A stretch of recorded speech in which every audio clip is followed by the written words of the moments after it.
What's going on, bottom line viewers? It's Mitch here, live for the bottom line, a day early than typical. Typically, I do this Tuesday night, but I wanted to try something a little bit different. Do it on Monday, do it before Monday Night Football, get the quick reactions from Sunday, the ideas fresh in your minds, my mind, and let's chat about what we saw this weekend. This is the show, as you know, the Bottom Line weekly recap here on the Bottom Line View, where I rant, I rave about the past week's NFL action. In this breakdown, recap, reaction from week number 9, I am going to discuss the New Orleans Saints statement on Sunday Night Football, their beatdown of the Bucs on Sunday Night Football. I'm going to discuss the Steelers being a little lucky versus the Cowboys, an undefeated team that doesn't truly feel like an undefeated team. We are going to talk about how the NFL still sucks and how everybody is kind of in the same boat. Nobody's really standing out as a truly elite Super Bowl champion type of team. We're going to talk about all that and more here on the Bottom Line, where I talk about the latest in the NFL and the biggest stories from the previous week. Before I get into this show and rant and rave about week number 9, make sure you do Gronk spike that like button. Don't forget to subscribe to the Bottom Line View for weekly NFL Bottom Line reaction shows. And also, as always, get in that comment section, man. Get in that comment section. Let me know your questions about week number 9. What were you curious about in week number 9? And then what are your comments? What did you see from week number 9 that you really thought was interesting? Maybe it was an obscure game too. Maybe it was from like the Raiders-Chargers game. Maybe it was from the Dolphins and Cardinals. Let me know your thoughts on this week's action because, as you guys know, I'm only one person. So I only have one opinion. I have my opinion. All right. Everything you see here, everything you hear here is my opinion. But within that opinion, especially because it's Monday, right? I haven't had the process of going through each and every game, and I only have 2 eyeballs and 1 set of eyes. So I can't literally watch every second of every minute of every game. So you guys might have saw a game a little bit more than me, like straight up. I did not see the Chargers-Raiders game. So anybody that saw that game, let me know how it went. Let me know, what happened. I know the Chargers blew it again, but, that's just the Chargers. That's to be expected at this point. So let's start off, as we always do, week number 9. What's going on, guys, in the chat? Deshaun, Turtle, Ultra, Durkant. What's going on, guys? Leonardo, all in the chat. Thank you for joining. We got Ellie in the chat. So, week number 9. As we always do every week, we take a look at Ultra's new top 10 teams, his power rankings for the 10 best teams in football. That is also decided within me, Durkant, Ultra. We all kind of put our knowledge to the test and we throw together the 10 best teams that we feel are the best in football. You can exclusively get this top 10 where? On Instagram if you follow at The Bottom Line View. So let's take a look at that top 10 Ultra teams. At number 1, we have swapped number 2 and number 1 based on this week. Now, I brought this up last week. I always had the Chiefs at number 1, but, Ultra felt it was warranted after the Steelers nearly lost to the Cowboys to switch it up and put the Chiefs back at number 1. So pretty much we know who the top 2 teams are in football. They're both in the AFC. They both reside in the AFC, and it's the Chiefs or the Steelers. The Steelers have proven that they beat the Ravens. They are undefeated. They are the only lossless team, or the team without a loss, and the Kansas City Chiefs are the Super Bowl champs with just 1 loss and 1 bad game.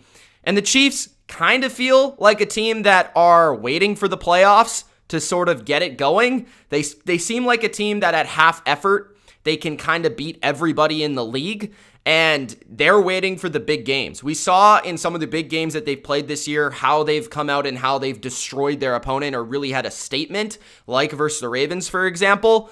But I do think it takes the Chiefs to play a quality opponent kind of like my Patriot teams of the past, where they'll turn it on for those games and you'll really see the true Chiefs. But at this point, they're just a team that with Mahomes and that squad, and I'm not saying they're without flaws, but they're just a team that I think, we've seen it last 3 years really, that they're going to be in the playoffs. They're going to be a contender. It's just like versus those top teams in the NFL, how do they look? And I think that's how you have to judge the Chiefs this year and going forward. The Steelers, they looked flawed this week, obviously, but they're still a team without a loss. So you got to put them inside that top 2. Now, number 3, the Saints. So we moved the Saints up. We basically swapped the Saints and the Bucs. Now, I would disagree that the Bucs belong below the Packers, but that's where Ultra wanted to put the Bucs, so it's perfectly okay. I think the top 2 teams in the NFC are the Saints and the Bucs. Obviously, the Saints dominated the Bucs on Sunday night. The Bucs aren't as bad as what they showed on Sunday night, but maybe they're not quite as good as what we thought, or they need things to work through in the process of getting to where we believe their potential could exist, which I believe is the best team in the NFC. That is their potential. For the Saints, though, they had a statement. We're going to talk about that shortly. I don't really want to give anything away quite yet, but the Saints, good coaching.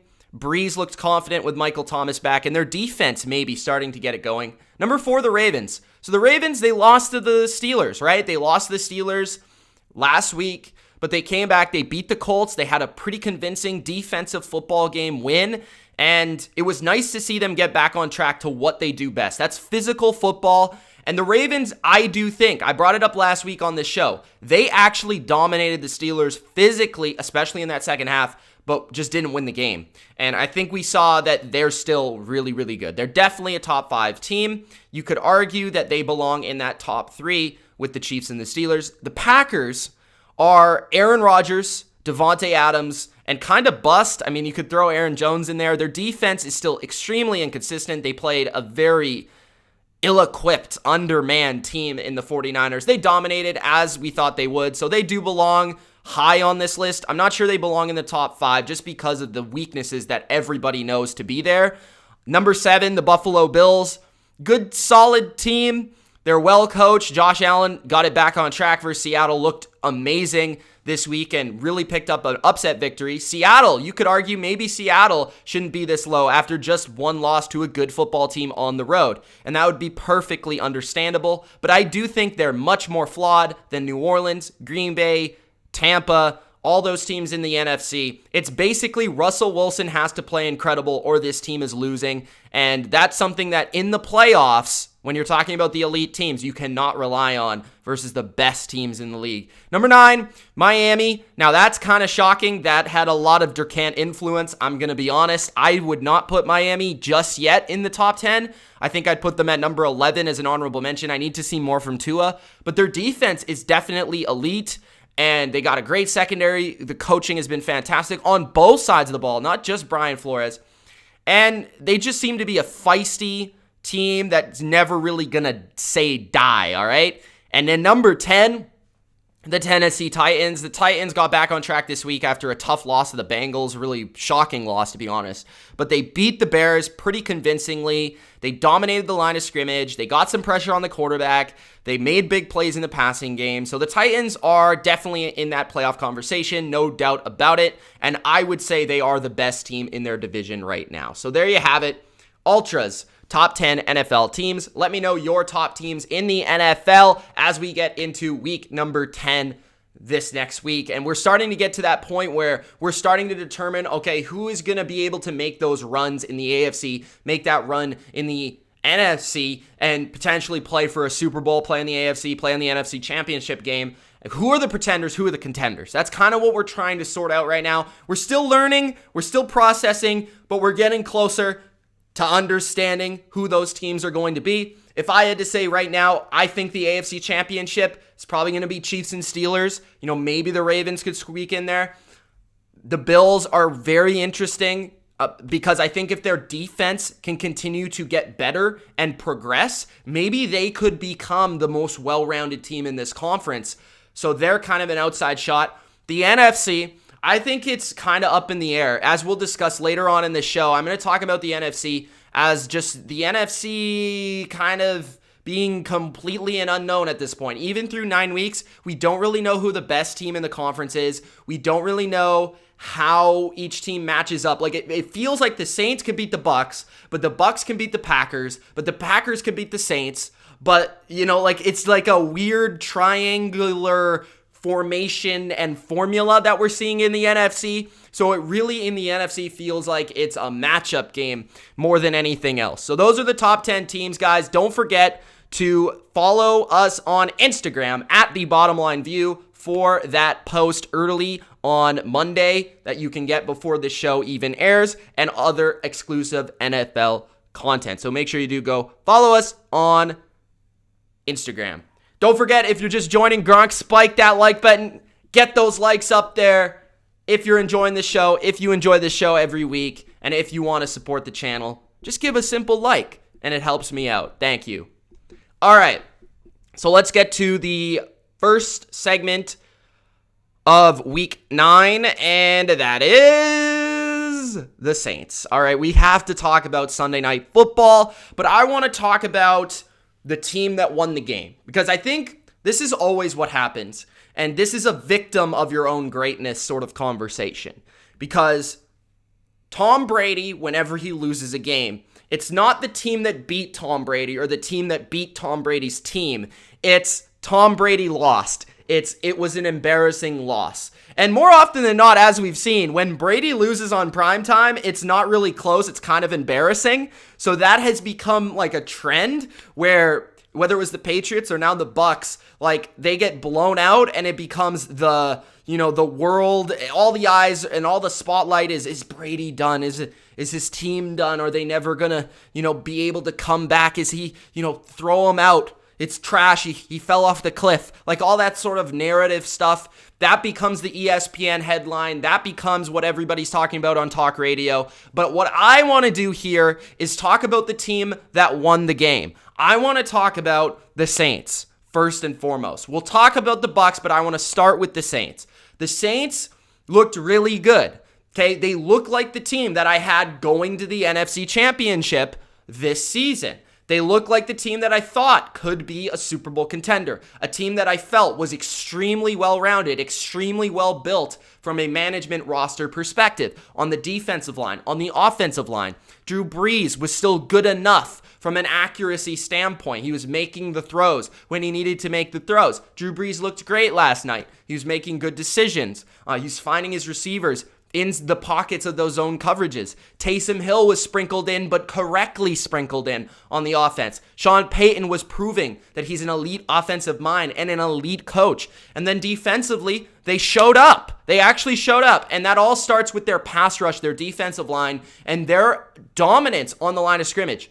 Davenport, Hendrickson, Cameron Jordan, Malcolm Brown, Onyemata, all these guys were playing well, dominating in both facets of the game. They got Brady off the field quickly. They allowed their offense to get a rhythm, and then the Bucs really could never get into the game. So a lot of that, I think the key to the game was how the game began. The key to the game was how the Saints were able to dominate the offensive line of the Bucs, which has so far been like the best in the league from a pass protection standpoint, dominate them, win the line of scrimmage, and then get them off the field quickly, get your offense on the field, wear out the Bucs' good defense, and win this game in a dominant fashion. So it started with the defensive line that we thought going in this season, one of the best in football. Not to say they were playing poorly, but maybe a little bit under what we expected. I thought they had, Hendrickson's been kind of a guy that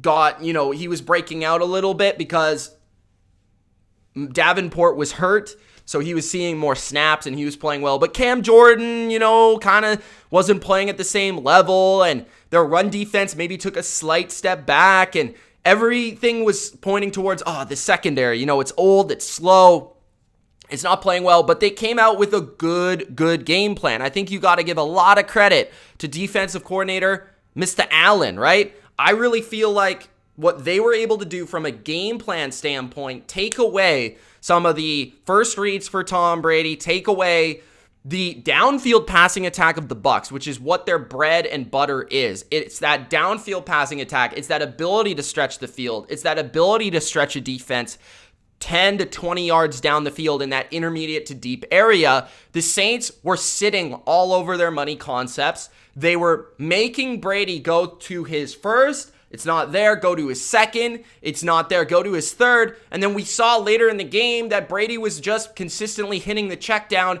because he was under pressure. Why was the pressure getting to Brady? Because the Saints, what they did from a game plan standpoint, they were taking away that first and second read really well, sitting on those concepts, and then the pressure would get there, right? So it wasn't necessarily like, oh, the guy gets past the guy, he just rips and sacks Brady. Like, it was more like a coverage and defensive line working together in a harmony to throw off a quarterback, throw off an offense, and just really understanding what an offense is trying to do to attack you and shut it down. And that was an expert performance by the Saints and by their coaching staff. So I have to give a lot of credit for the Saints defense, for the unit that looked really poor through the first half of the season, a unit that wasn't living up to expectations. They came out on Sunday night and they played great football. Now, we knew their offense was going to be good.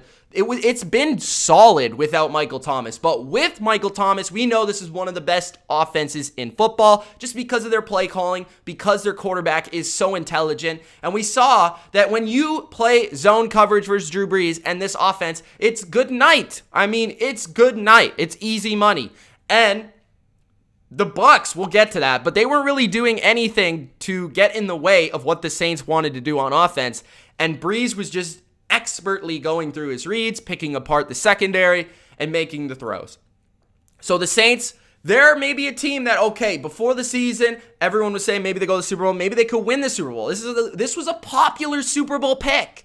People got to understand, this was a popular Super Bowl pick, and we were starting to write them off. Like last week, the week before that, like they're rough, kind of like just getting by wins, them looking not so good. Brees, kind of the arm strength, not pushing the ball down the field, looks like an old man in a retirement home. But we got to give them credit where credit is due, and they made a statement on Sunday night. And Brady lost. The Bucs lost. They got dominated. They look like poop. But you have to give credit to the team that made them look like poop, and that's the Saints, because the Saints are good. We knew this coming in the season. I picked them to go to the NFC Championship. I said it's them or the Bucs in the NFC, and I think that's what we're getting. Now, it seems like they're the team that can really take it to the Bucs, because for whatever reason, every time they hit the field, they're the only team that can get to Brady from a defensive line standpoint.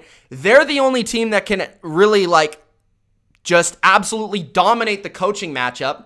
And they have enough offense to be able to score, and they have the defense to be able to slow them down. So the Saints could be that team in the NFC. Maybe they showed us that, but I don't want to get, too reactionary, right? There's still flaws with the Saints, as there are with every team right now in the NFL. But to say that they were done at any point was just criminal, because we knew that this team was lacking one of the best receivers in football. And when Michael Thomas is on the field, Drew Brees is a lot better quarterback because he fits what he wants to do in the offense. So I think we need to reset our expectations for what the Saints are. They are legit. They are a good team. They are an elite team.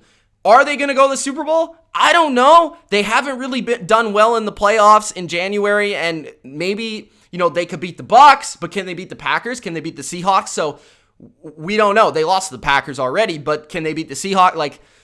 Maybe it's a matchup thing. I don't know. But at least they won this game, and not only did they win this game, they won it big, and that's where the respect is earned. So the Saints, back in that conversation for everyone, I believe, after this game as a truly NFC elite contender, and they proved that on Sunday night.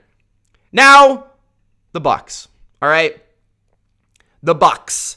Saints, NFC favorites. Your answer is 100% yes. I mean, right now, after they absolutely destroyed the Bucs, I think we saw in the power rankings, it's fair enough to have them number one in the NFC. Is it by a lot? No. But if they're able to win their division,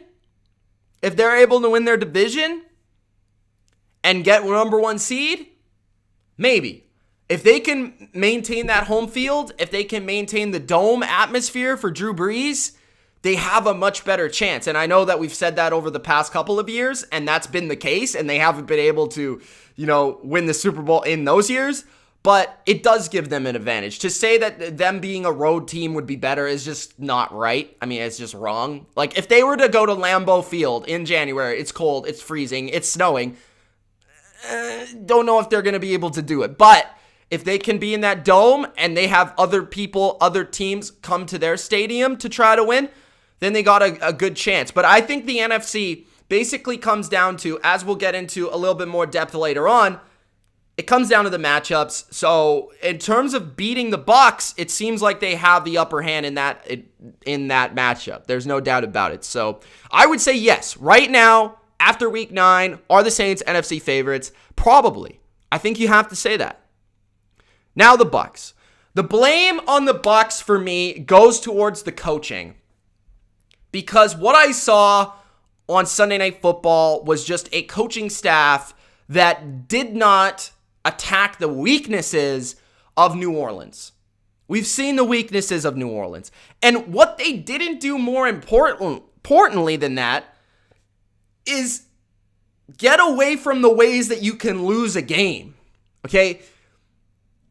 This is being a Patriots fan, all right?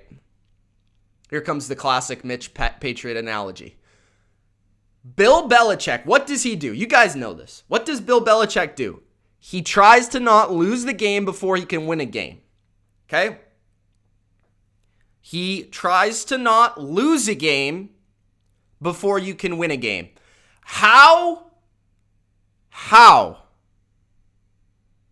were the Bucs going to lose versus the Saints? Exactly what they did. They came out on offense and they decided that we are going to try to run our normal deep passing attack. We are going to try to attack the deep part of the field. Why is that bad versus the Saints? The Saints defense is strongest in their pass rush. So the longer your quarterback holds on to the ball, the more likely that you're going to get sacked, that you're going to get pressure, that you're going to have a mistake on your hands. And that's what we saw on the offensive side. A very, very, very poor game plan. Extremely terrible.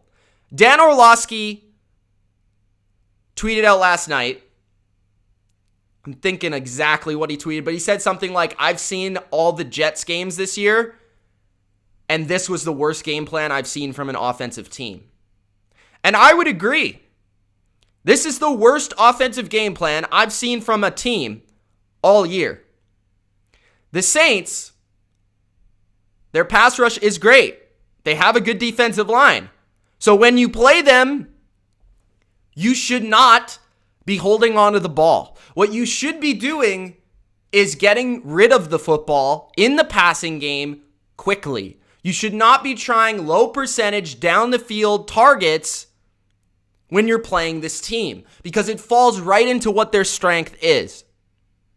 It was the worst game plan. Byron Leftwich, I said this, I think last week, maybe the week before that. You guys remember though. I said the weakness of the Bucs is their offensive play calling. And we saw that on Sunday Night Football. We saw it 100%. Now, people on ESPN, people in the media, they're just going to look at the box score. They're going to watch the game and say, with immature eyes, I'll say, that Tom Brady is the reason why the Bucs lost. No. And no, the Bucs offensive line isn't the reason the Bucs lost either. The reason the Bucs lost, the reason why the Bucs offense was bad, is not because they added Antonio Brown. It's because they played into the hand of what the Saints want you to do. And they didn't attack a game-specific game plan that can attack the Saints defense. On the other hand, the Saints were all over what they knew the Bucs would do. All right, Tom Brady last night, every first down should have been in shotgun with quick passes for little easy yardage to set up manageable second and third downs. Instead, what do we see for Byron Leftwich? It's rather run up the gut for 2 yards, play action for a 25-yard pass, or just straight up a deep ball. We don't see, Tom Brady has been called a check down quarterback throughout the rest of the career. Captain check down or whatever you want to call him, whatever. But that's never been the case. In New England, his offense a lot of the time was designed to get rid of the ball quickly, thus resulting in short throws, but not being check downs. What they're actually doing in Tampa is deep strike or check down to the running back. That's what we saw at the end of the game. Third quarter, fourth quarter. It's just Tom Brady throwing to the flat to Leonard Fournette because he knows that he needs to get rid of the ball quickly. But there's no design in the offense to actually get rid of the ball underneath. There are no completions. There are no cheap, easy completions for 5 yards. Every throw in the Tampa offense last night was 10 to 20 to 40 yards down the field. And when you're playing a defensive line that's dominating your team's offensive line, you are going to lose. So the Tampa Bay Buccaneers did not recognize going into the game, and this is not a quarterback problem. This is not an offensive line problem.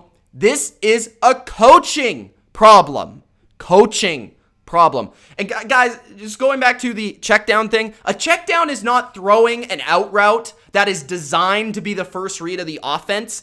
A check down is not throwing a slant 5 yards down the field that is the first read in a play.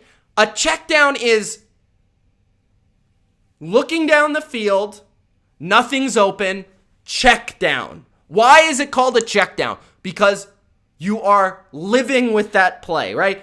The play is designed to go somewhere else, and you're throwing the ball short because you have nothing down the field. Okay? That's a check down. That is not offensive design. Offensive design is Drew Brees having a design swing pass to Alvin Kamara with blockers out in front. That is a short pass, not a check down. Okay? That's just a side rant. But, okay,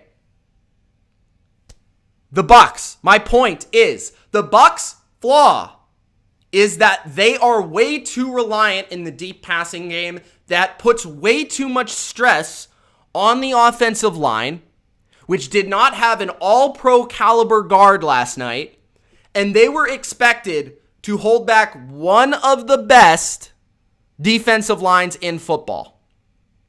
They were expected to just one-on-one take on Cameron Jordan, one-on-one take on Davenport, and just be like, okay, give Tommy time so he can strike it down the field. And the Saints were sitting on those routes because they're familiar with the offense of the Bucs.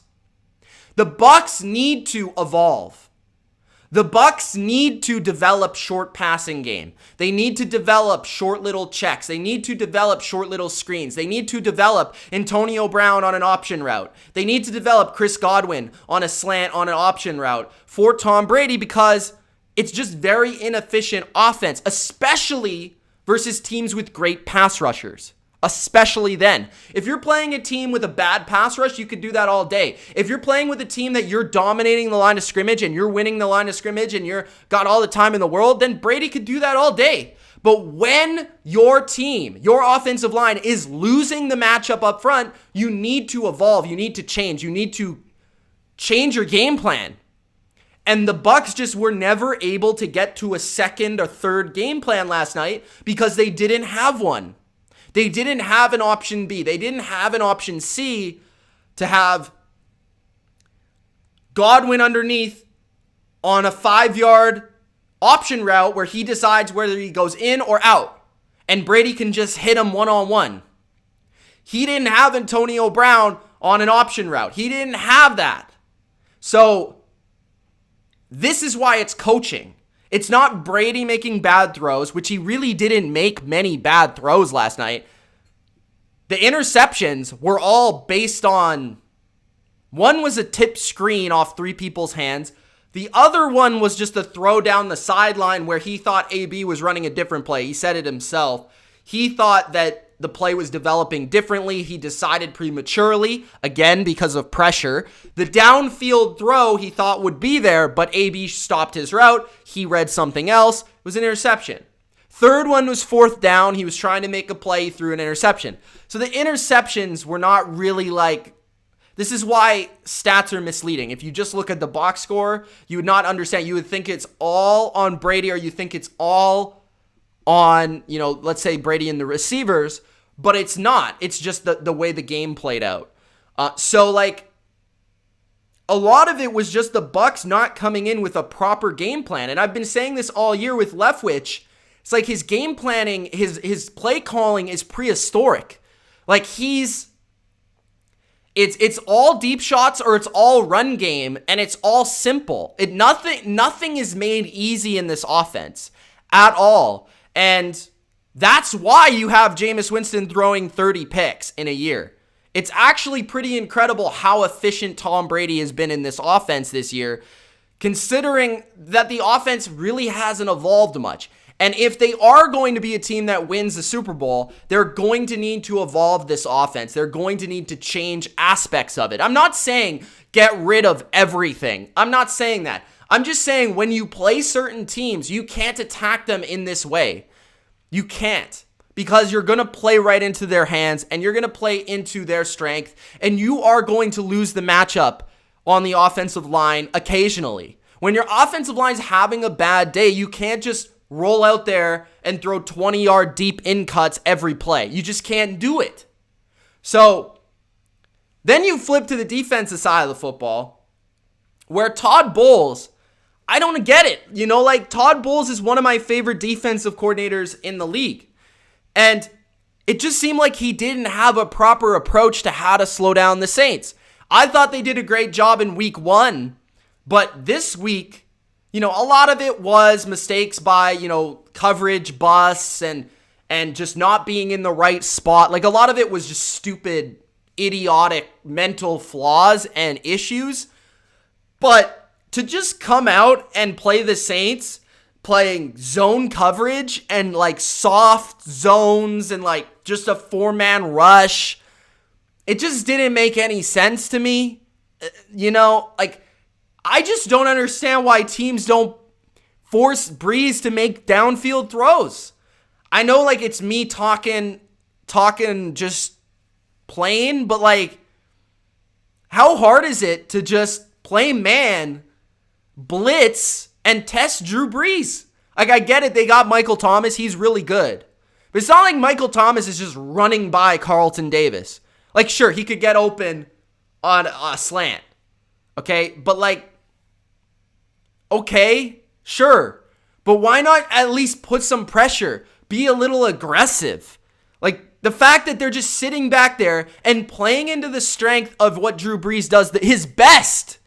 Drew Brees is amazing at reading coverages and hitting open players. And he's amazing at getting the ball to playmakers in space for them to make plays. He's amazing at reading defenses, and he's very accurate. So the fact that you just come out there and you play all this soft coverage, you don't get in the face of the receivers, you don't throw off the timing of Drew Brees, which is the most essential part to his game.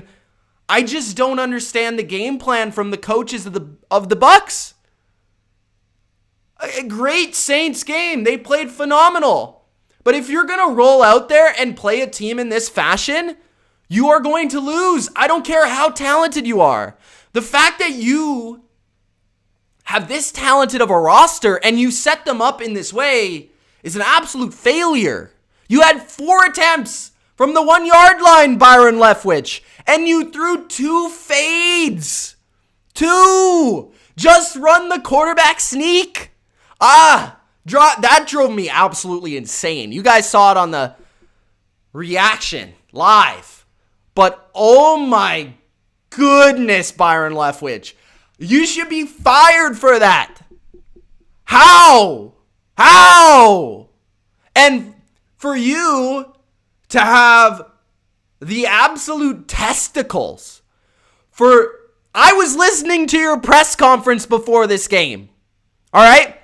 You said you laughed off a question from a reporter who questioned your play calling.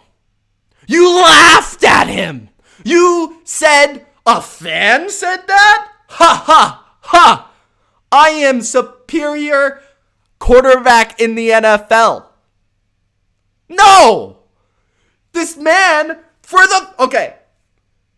If I know what you're running on offense, if I can decipher what you are going to run on a play, you need to change what you're doing. If I know that you're going to run right up the gut on 1st and 10, you should be fired. It's that simple. All right? So basically, if you guys didn't hear that question, Byron Leftwich laughed at a reporter after being asked about his first down play calling. Bro, that's just arrogance. Arrogance. The fact that I can decipher your play calling, that's savage, bro. That's sad. You need to do better. Better. If you want to get this team to where they should be and they should go, it falls on you as the coach. I should not be able to call like Tony Romo what your play call is before the snap. Okay? Sean Payton, watch his offense. Okay? That is it. Frustrating, man. It's not the players' fault. The players, sure, maybe played poorly and all that, but how can you blame them when I know what you're running? Okay, and last thing. I cannot describe how irritating it is to see people in my live comment section commenting about AB. Commenting about how Antonio Brown was the reason the Bucs sucked. Huh? Huh? Does Antonio Brown play defensive line or linebacker? Does Antonio Brown play corner? Was Antonio Brown on the field when Emmanuel Sanders was wide open?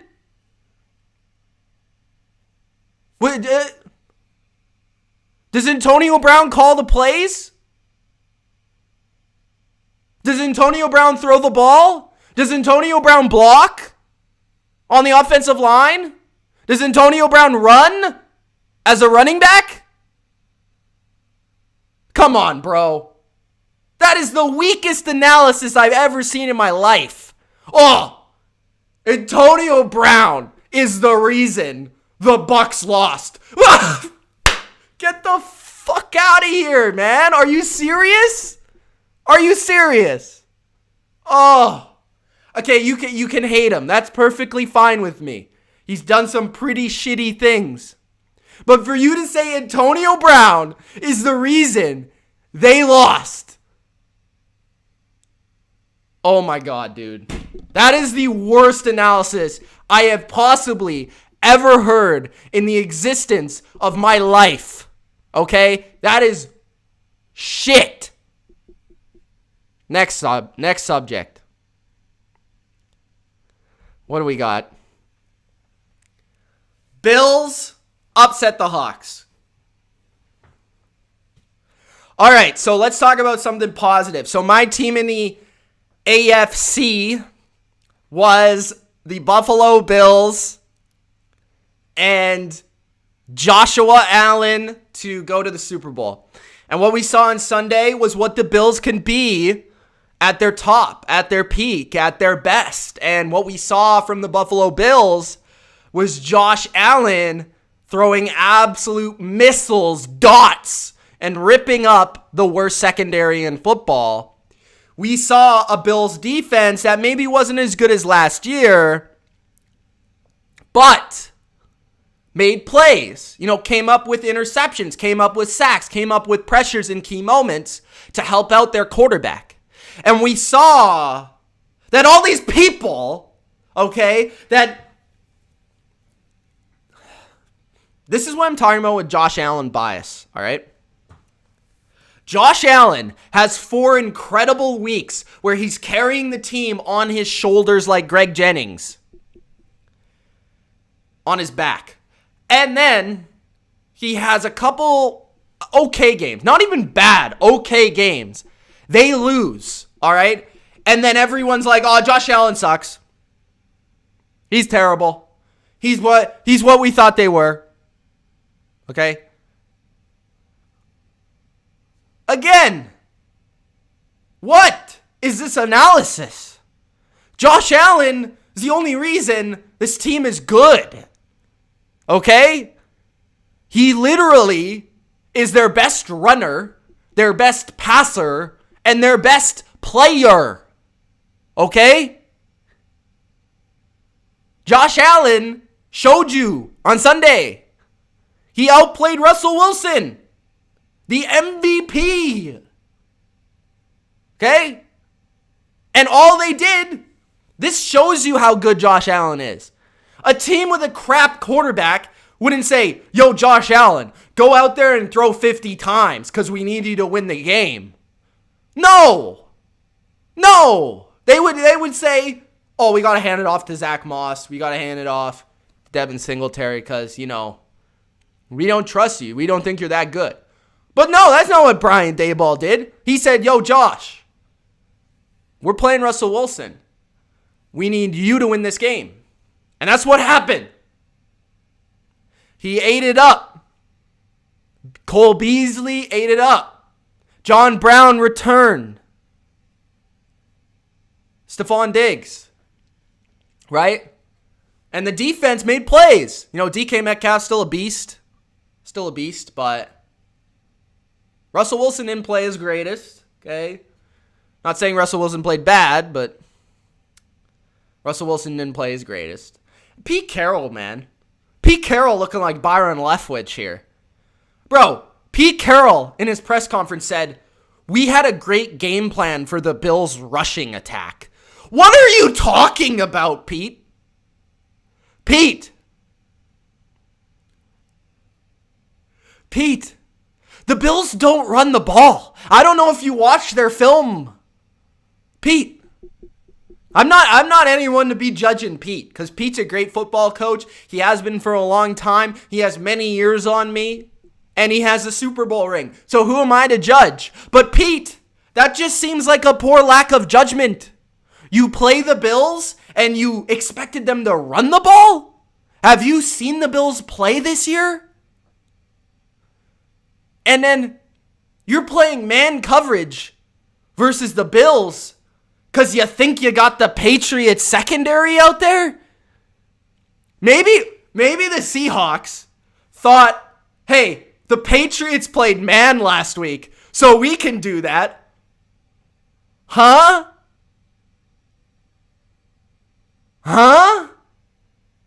No, you guys can't cover me. I mean, Cole Beasley looking like Wes Welker in 2009 versus you guys. You can't cover me. So why are you playing man? Man. These coaches driving me insane. But the Bills, we saw great Bills. We saw good Bills. We saw what we could see. They put it together, and Josh Allen's back on track. Deserves to be in the MVP race. All right.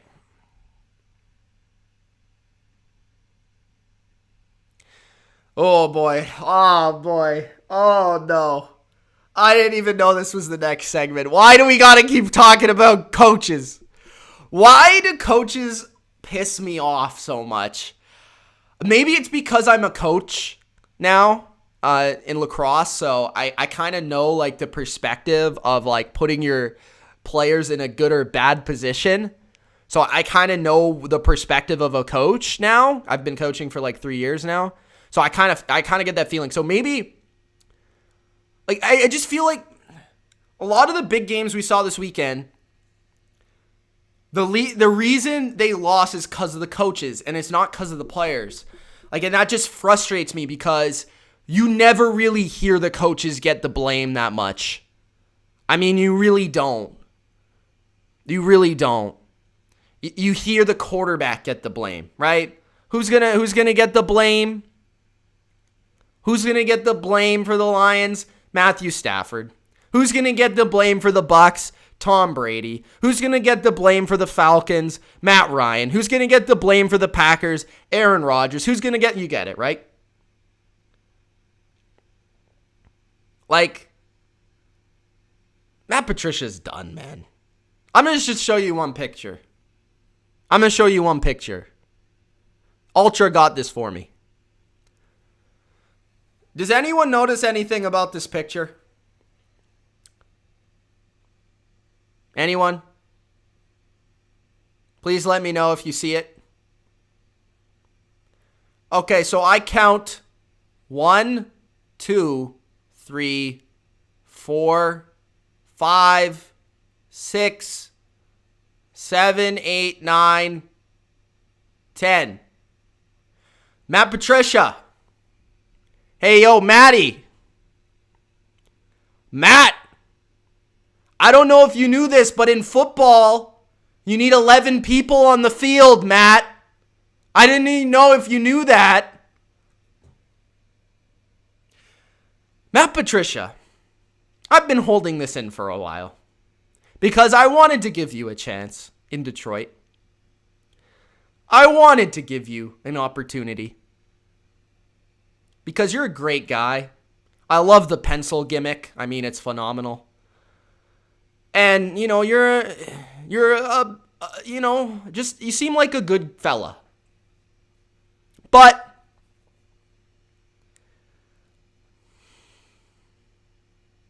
Matt Patricia, you sucked as the Patriots defensive coordinator, and you suck as a Lions head coach. You suck. I'm sorry. You're just not good. Okay? And if you need any evidence of this, just look at the Super Bowl versus Nick Foles. I mean, this guy did not make Nick Foles punt one time in a Super Bowl where he had 2 weeks to prepare for Nick Foles. He did not make him punt one time. Once. Not twice. Not 3 times. One time. Okay? Secondly, Matt Patricia leaves to become the Lions head coach.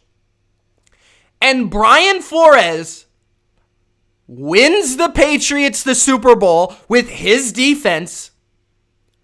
And then, the year after that, the Patriots have one of the greatest defenses we've seen over the past 20 years. Does anyone see what I am seeing?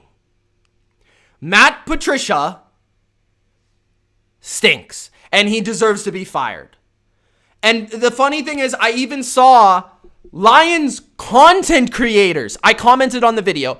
Dosa Dion, love you, man, but for you to make a video about Matthew Stafford to be the reason why this team sucks or whatever, I don't want to say this, but it seemed a little clickbaity to me. Because it's not the issue, man. It's not the issue. Matthew Stafford, yes, he threw some picks. But it was because his defense could not stop Busboy running through the A-gap.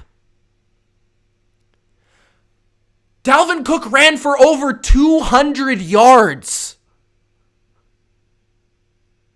Stafford didn't practice all week. So yes, has Matthew Stafford been as good as he was last year? No. But what is he working with? The worst defense there is. No Kenny Golladay. His offensive line is poop. You got Danny Amendola as your best receiver out there. He has to score every drive for the Lions to win. So of course he's going to throw interceptions. It's like Russell Wilson, right, with the Seahawks. It's like if Russell Wilson isn't absolutely perfect, the Seahawks lose. That's the same with Stafford. If Stafford throws a pick, they lost. Like, he has to be perfect. It's the worst position to be in as a quarterback because you know you have to make play after play after play, and he is, and then he makes one bad play, and all of a sudden Matthew Stafford not the quarterback for the Lions because your defensive coach can't put 11 people on the field.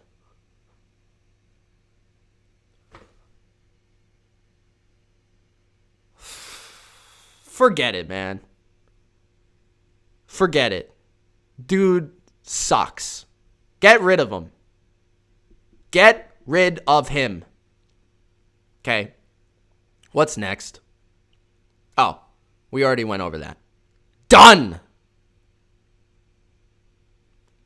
Steelers. Why do I feel like that's not the way you spell shaky? Regardless, though. Steelers looked shaky versus Dallas. I'm going to try to keep this less of an anger thing. I feel like the Hulk right now or something. The Steelers, I'm not mad at the Steelers. They won the game. Now, I will say, Pittsburgh, they have a game like this like every year. Typically, they lose, though. So, I mean, maybe it's a sign of progression. Maybe it's a sign of progression from Pittsburgh that they did not lose this game because typically they lose this game.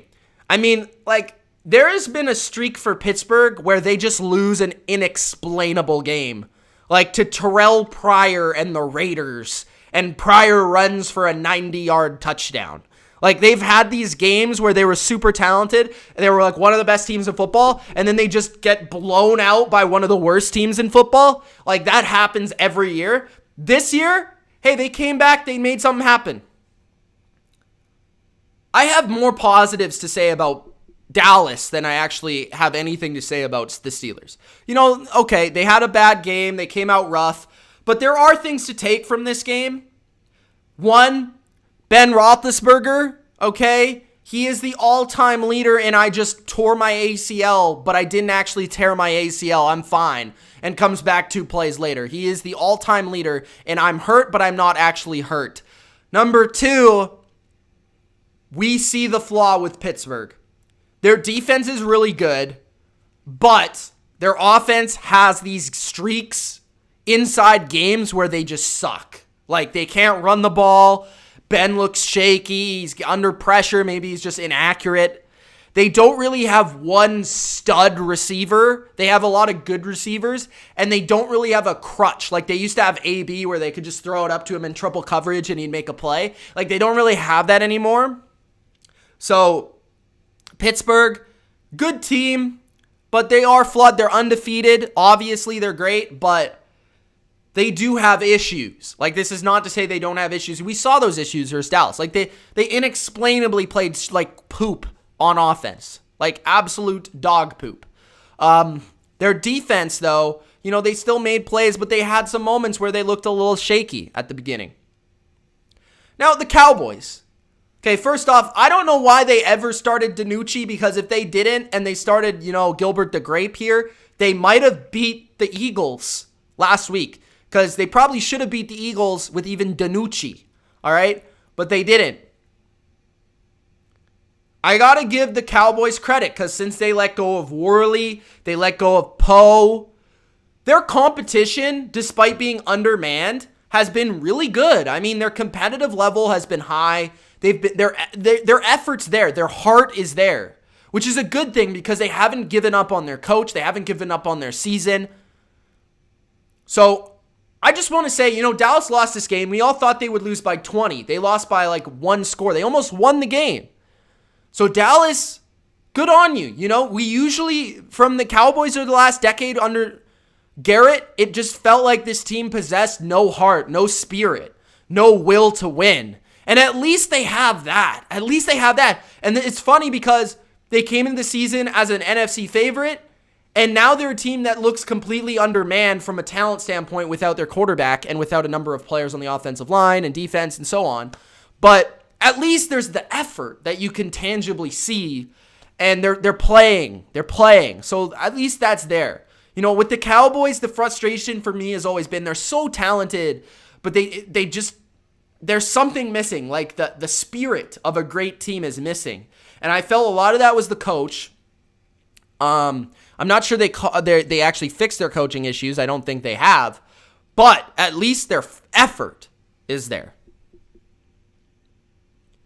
Next topic. How good is Miami? How good are the Dolphins? So the Dolphins picked up another pretty impressive win over the Arizona Cardinals this week. Brian Flores has this defense going. Tua, in his second game, played really well. I thought he made a number of nice throws. He made a number of nice scrambles.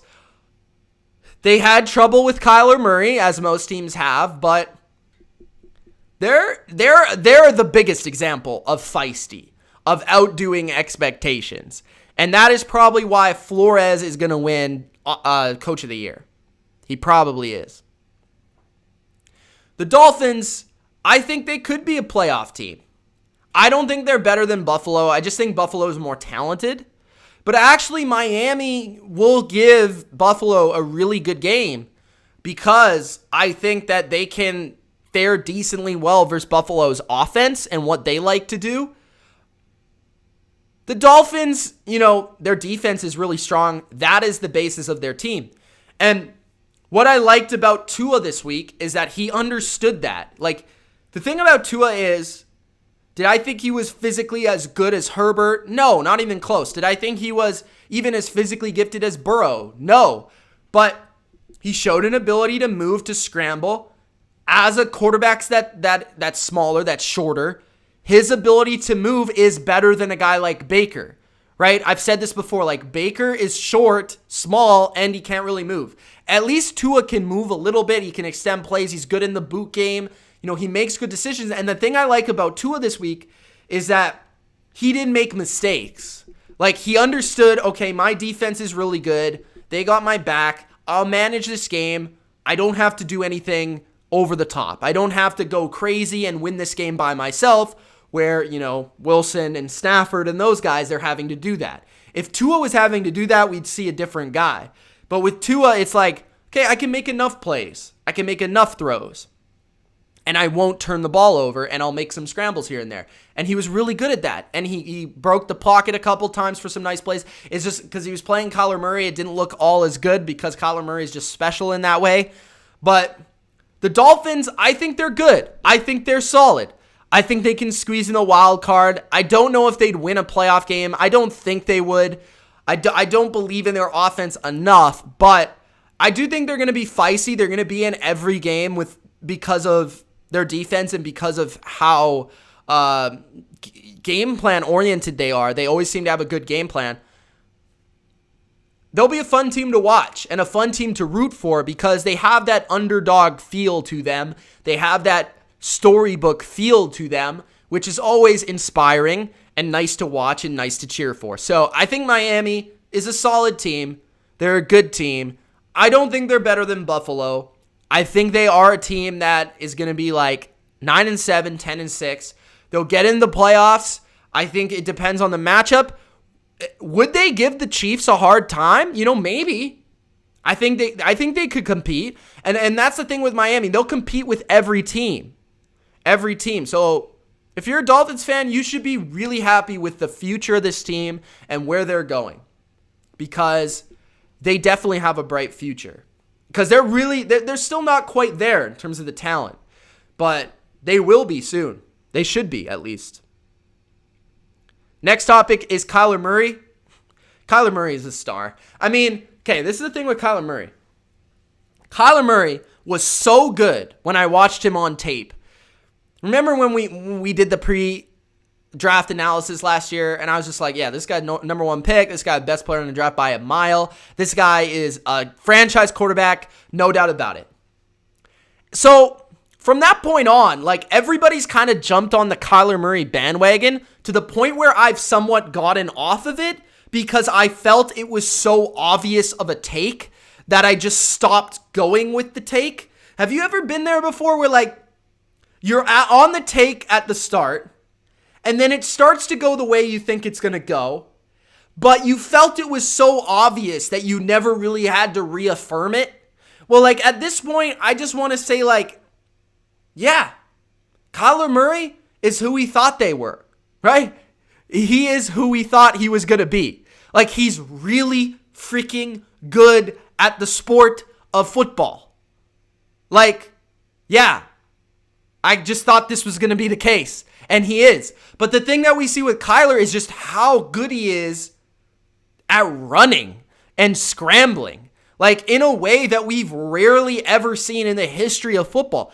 He might be the best runner in the NFL, period. I don't just mean like quarterback. I mean like any position. He is stupid in the open field.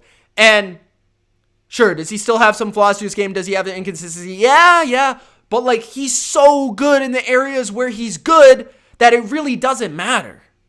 And he is the team. He is this team. Don't make any bones about it, man. Kyler Murray is the Cardinals.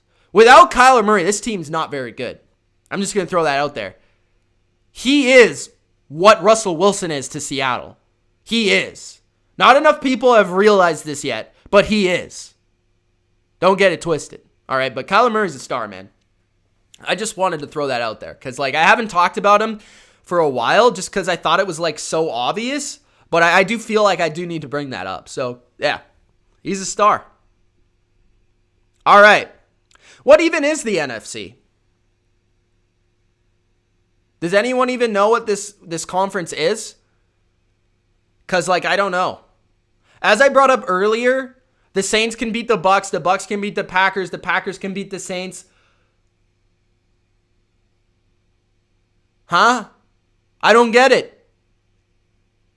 I really don't, man. I don't understand the NFC. I think it's wide open. I think anyone can win this conference. From the Saints to the Rams. I think anyone can win it. Maybe not the Rams because Jared Goof. But I could see the Cardinals winning this conference. Kyler Murray gets hot. Sure, why not? Seattle could win it. Sure, why not? Green Bay could win it. I don't see why not. Packers could, they could win it. Bucks could win it. They're probably the best roster. The Saints, they might be playing at the highest level, so why not? I don't see why not any of these teams can win. The NFC is a complete up-in-the-air conference, and that's going to make for an extremely fun and unpredictable playoffs because it's all based on the matchup to me. And that, in the end, that's who's going to win it. The AFC, I told you at the beginning of the year, you laughed it off. You said, Mitch, you're a complete idiot. Whatever, The AFC has been the best conference for 20 years, but nobody wants to talk about it. It's fine. Oh, Mitch, it was just the Patriots. It's just the Patriots. No, the AFC is better. All right? It's been better. It has been better. You can ignore it all you want. The AFC is better again, okay? The best teams in the league are the Chiefs, the Steelers, the Ravens, right? Titans are good. Bills are good. These teams are good. We know this. Bills beat the Seahawks. We thought they were great.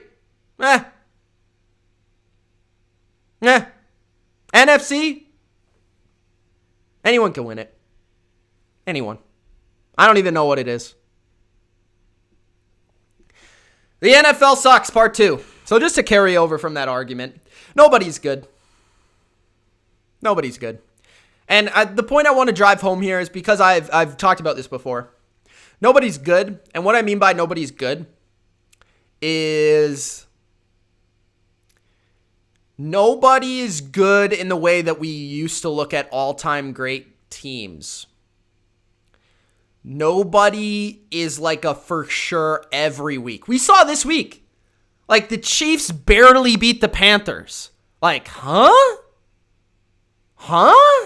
Teams like the Chiefs are supposed to dismantle the Panthers, not just win by 2 points. Okay? The Bucs got shellacked. The Packers been shellacked. The Seahawks lost. The Steelers barely beat... I don't even know the guy's name. I don't know. Okay, so... And there's an undefeated team, but still everybody sucks. I don't care. And the final topic. Monday Night Football. Tonight, the New England Patriots take on the New York Jets. You will see Tom Brady face Darrelle Revis and Rex Ryan's... Oh, wait. Actually, we're going to see Joe Flacco versus Ryan Izzo. Oh. I think the Patriots are favored by like 9.5 points. I don't know if they deserve that, but like, yeah, it should be an interesting game. If you're a Patriots fan, just look to see how the team looks, to be honest. Like, because I'm still not completely ruling out New England. You know, other than them having the worst receiving core in the history of mankind. Other than that, I think they got a decent team. And I really want to see how the team responds to Bill Belichick and his words this week. So, New England comes out and has a really good win. I'll be happy. But if they lose, I don't know, man. I might have to denounce my fandom. I don't know how you can lose the worst team I've ever seen in my life. The Jets are so bad. Like, so bad. Like, to the point where I shouldn't even be talking about them right now. They are bad. Go Pats. Should be fun tonight. See what happens. I have no idea. I feel like it was like almost like a bye week for New England. Feels like a long time since they played. Will I be streaming? I don't think so. But I'll probably go on Instagram Live, which leads me to the end of this show and to my plugs. Make sure if you want to check out tonight, I'll be going on IG Live, maybe in the second half of the game tonight. Just talking about the game and talking to you guys, answering your questions, all that stuff. So follow The Bottom Line View on Instagram. Don't forget to also join the community in the Discord, the chat in the description. All right? Join the community. Over 200 people in the Discord. Check it out. Check it out. Be there or be square. All right? Turtle's going to be bragging for the next 4 weeks about the Saints win. So if you want to hear that, you can check that out too. And you can also subscribe and become a patron. $3 a month for the bottom tier. And you could get everything on the BLV Patreon. Be there or be square. I'm going to come out with a couple videos this week, I think. Hopefully. Maybe next week. For sure the best bets, though, every week. And then on top of that, I make topic videos every once in a while about the league.